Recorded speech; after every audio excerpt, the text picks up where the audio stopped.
Welcome to the Box Score Sports Podcast.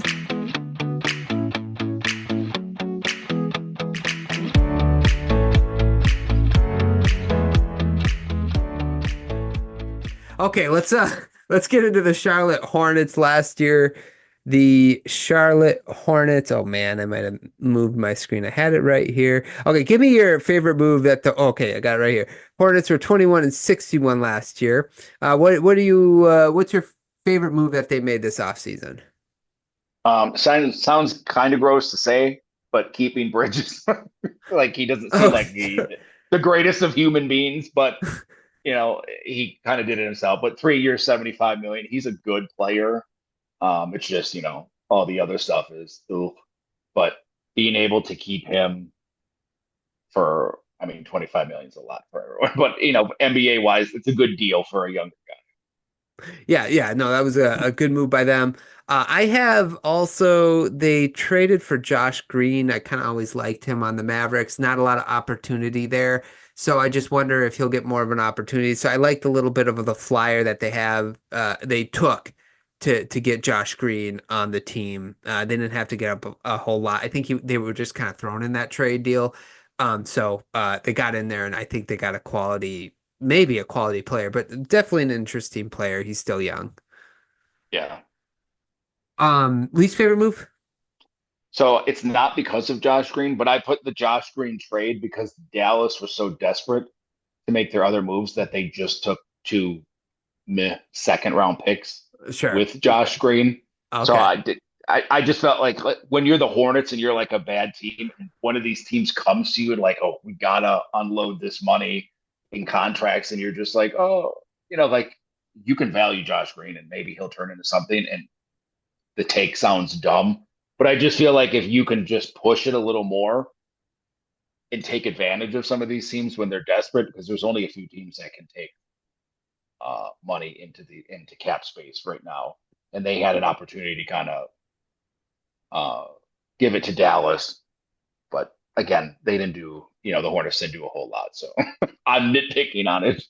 Yeah, I didn't have any, but I mean that's kind of a good one. But like, I guess the question is, if you hold their feet to the fire, would they have found someone else that had cap room to take that deal? So if they like Josh Green, you kind of just like, yeah, I mean it's free, it's free. We're getting Right. 2 second round picks to take this guy. That's fine, whatever. But yeah, you're right.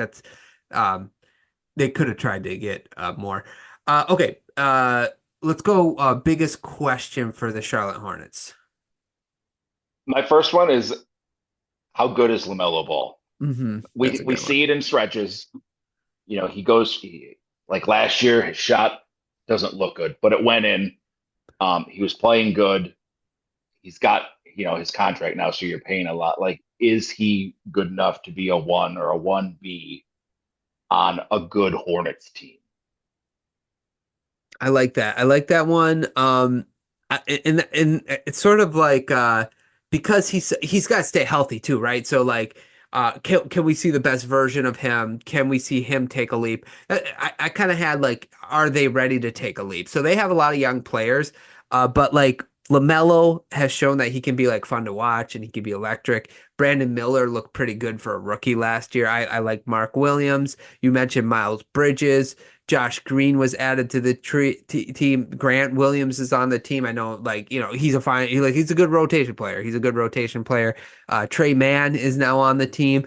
So I just wonder if is this team good enough where they can take a little bit of a leap to that play in, starting to get in that play in conversation. Now, what's going to work against that is I believe they have their first round pick if it's within the top 10 or something like that this year.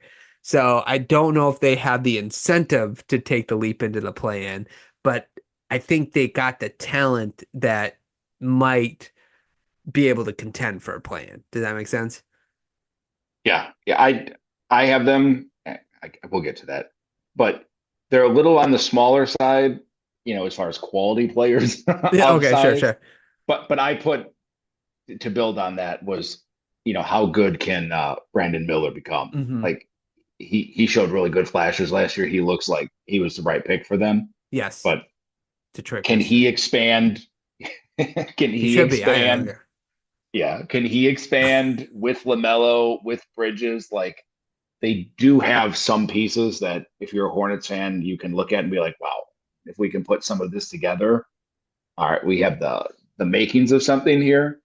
But a lot of it just depends on, you know, especially LaMelo, the health. Like Correct. if his ankles, Yeah. if his ankle's just bad. I mean, he's only 23, but how many times has he hurt that foot and ankle? And you just worry about that. No, you're absolutely right. But like you can see, like for me, I can see these pieces fitting together real well if they all work together. Whereas like I'm a Piston fan, and it's like, can these pieces fit together? That's the question Piston fans have. Where I feel like the Hornets, you can kind of see it fit together. You know what I'm saying? Like you can solid see their specific role. So I am with you there. Okay. Any other points about the Hornets that you want to talk about? I don't have any. Okay. Let's do a prediction. What do you have?